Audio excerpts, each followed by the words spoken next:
Bonjour tout le monde. En 2014, j'avais eu l'honneur d'assister à une rencontre scientifique célébrant l'œuvre du professeur Boubacar Bari aux USA.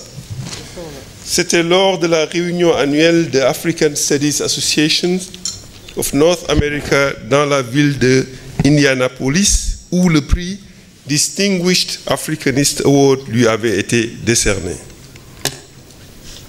Prix qui rend hommage annuellement à un universitaire ou une universitaire ayant apporté une contribution extraordinaire aux études africaines.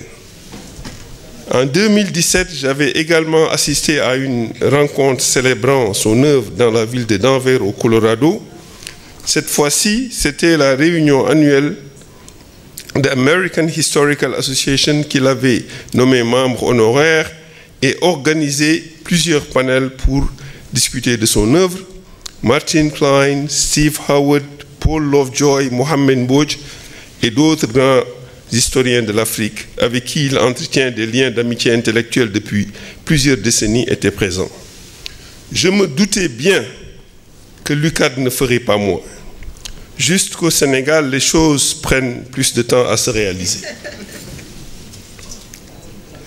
L'UCAD, de toute évidence, ne pouvait faire un meilleur choix que de combiner cette célébration à celle de son collègue et ami de longue date, le professeur Abdoulaye Bathily. La seule présence d'intellectuels de tous horizons, et pas seulement des historiens et historiennes de plusieurs générations, est un témoignage élogieux de l'impact que les éminents professeurs ont eu sur la recherche en Afrique.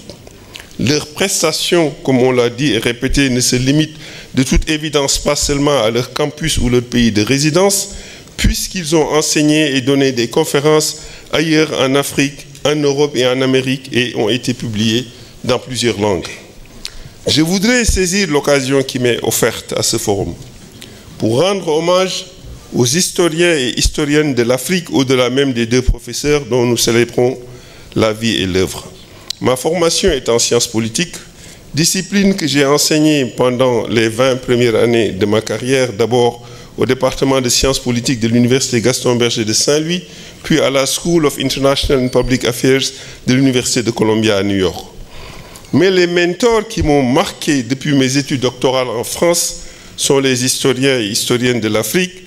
Leurs écrits et les conversations que j'ai eues avec eux et elles ont à ce point impacté mes recherches et intérêts que, lorsque j'ai été nommé à Harvard en 2012 à la chaire Islam et société musulmane contemporaine et que j'ai disposé d'une grande autonomie pour déterminer mon agenda intellectuel, mes enseignants et publications se sont réorientés vers l'histoire de l'Afrique et plus précisément l'histoire intellectuelle de l'Afrique, l'histoire intellectuelle de l'islam en Afrique.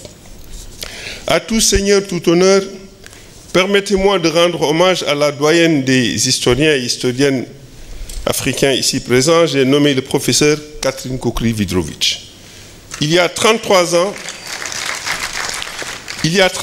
j'avais assisté à la soutenance du doctorat d'État, de la thèse de doctorat d'État du professeur Jean Lutriot sur la Sénoussia que la professeure Catherine Kockry-Vidrovitch avait dirigée. Son intervention à la soutenance avait fait une forte impression sur moi. Je me souviens encore de la phrase « Vous parvenez bien à masquer la chronologie par un regard thématique ». Nous nous sommes revus par la suite lors de... nous nous sommes revus, professeur Catherine Kockry-Vidrovitch et moi, lors d'un dîner où nous avons eu une longue conversation. Je ne me souviens plus si c'était à Paris ou New York, mais je me souviens que son époux, le feu, professeur Michel Kockry, avait dessiné entre le dessert et le café avec une rapidité et une grande précision les portraits des participants à ce dîner. Le fait que professeur Catherine Kockry-Vidrovitch ait été la mentor de plusieurs de mes mentors m'a orienté souvent vers ses écrits sur l'histoire africaine qui ont été un compagnon précieux dans ma découverte de cette histoire. Je répète que mes mentors sont les historiens et historiennes de l'Afrique, français d'abord quand j'étais étudiant en France, puis africain à mon retour au Sénégal. Professeur Mamadou Diouf m'introduit au Codestria lorsqu'il y dirigeait le département de recherche.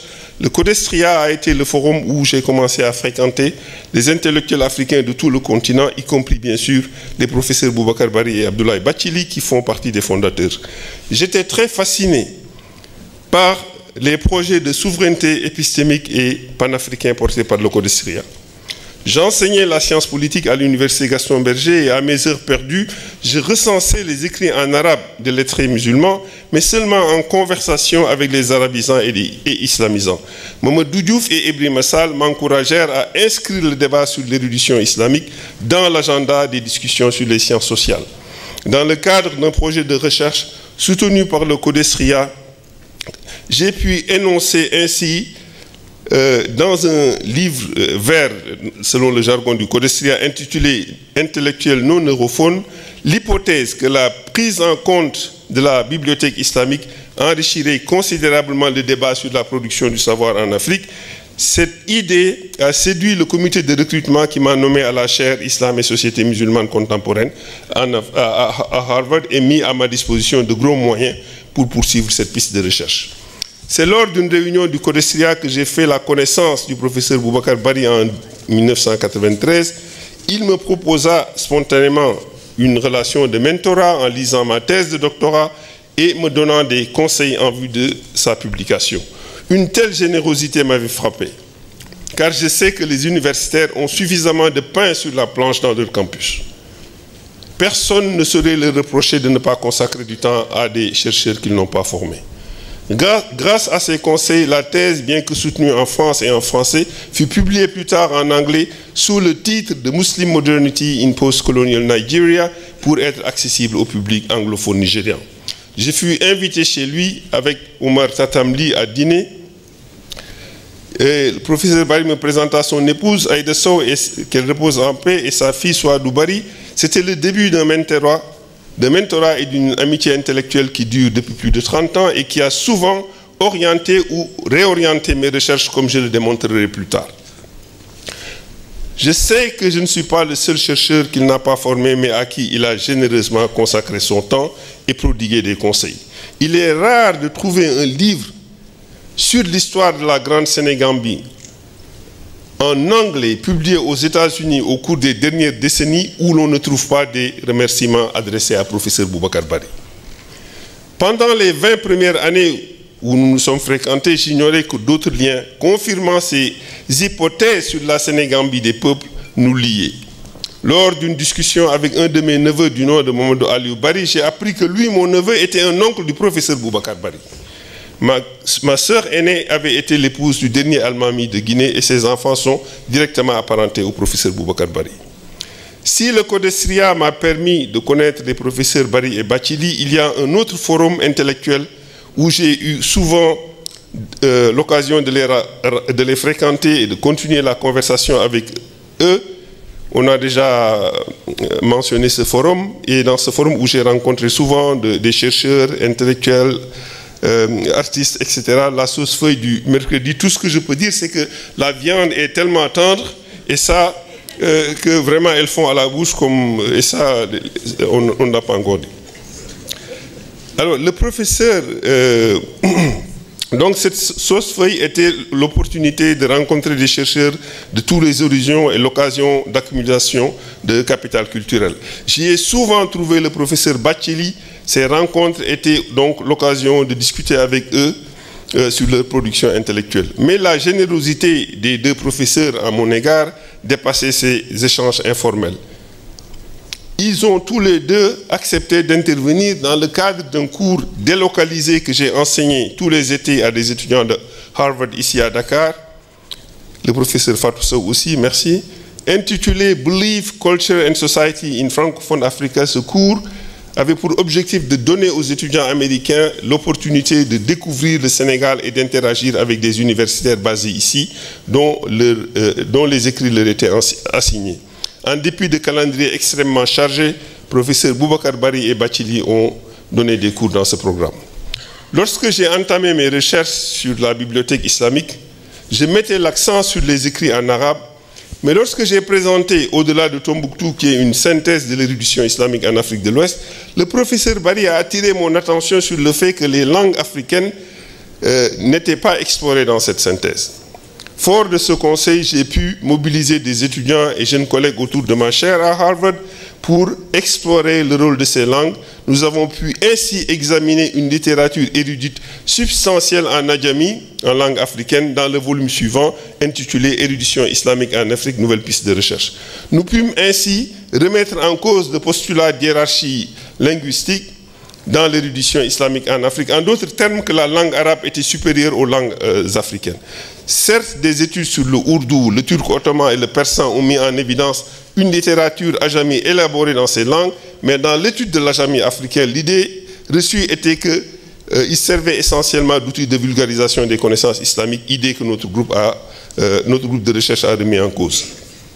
Ces historiens qui ont été mes mentors, du fait de leur engagement politique et panafricain, ont également produit des travaux très pertinents de sociologie politique. Les travaux du professeur Bathily sur la sociologie politique m'ont inspiré pendant ma carrière de politologue. Son analyse de l'État ouest-africain dans une perspective comparative était une découverte.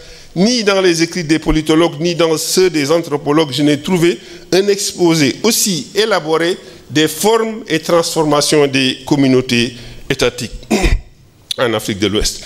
Ce texte a fait partie des lectures obligatoires de mon cours de politique comparée, tout comme ses travaux sur le militarisme en Afrique, sur la jeunesse militante. Et mes étudiants de Harvard ont eu le privilège que le professeur Bathily lui-même leur enseigne mai 68, auquel il a été acteur avant d'être analyste.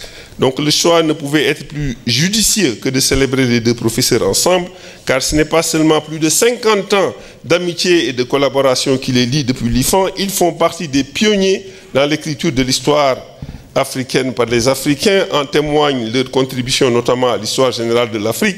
Les deux sont des panafricanistes confirmés, comme le prouve le rôle qu'ils ont joué dans la vie du Codesria. Professeur Boubacar Bari n'a cessé d'attirer notre attention sur le fait que l'histoire prouve que de grands ensembles géopolitiques ont été possibles dans le passé et sont la clé de notre développement. Le professeur Bathily, au-delà de ses enseignements et écrits, est, comme nous le savons, un homme d'État qui s'est beaucoup investi dans la prévention et la résolution des conflits en Afrique avec des mandats des Nations Unies. Pour conclure, et ayant fait l'essentiel de ma carrière aux USA, à Columbia et à Harvard, où l'on a la chance de disposer de ressources très abondantes, j'ai beaucoup d'admiration pour ceux et celles qui, comme les éminents professeurs que nous célébrons aujourd'hui, dans un contexte qui n'est pas facile, avec des ressources limitées, sont parvenus par la rigueur de l'effort et la générosité à avoir un tel impact. Un ami qui a lu ce témoignage l'a résumé en anglais, et donc je vais terminer par là, en direction des anglophones. They are great scholars. They are great, highly committed Pan-Africanists. They are wonderful human beings, generous as mentors, as teachers and elders. Professeurs, puissiez-vous vivre très longtemps encore et en excellente santé afin que nous puissions continuer à bénéficier de votre science et de votre générosité. Merci.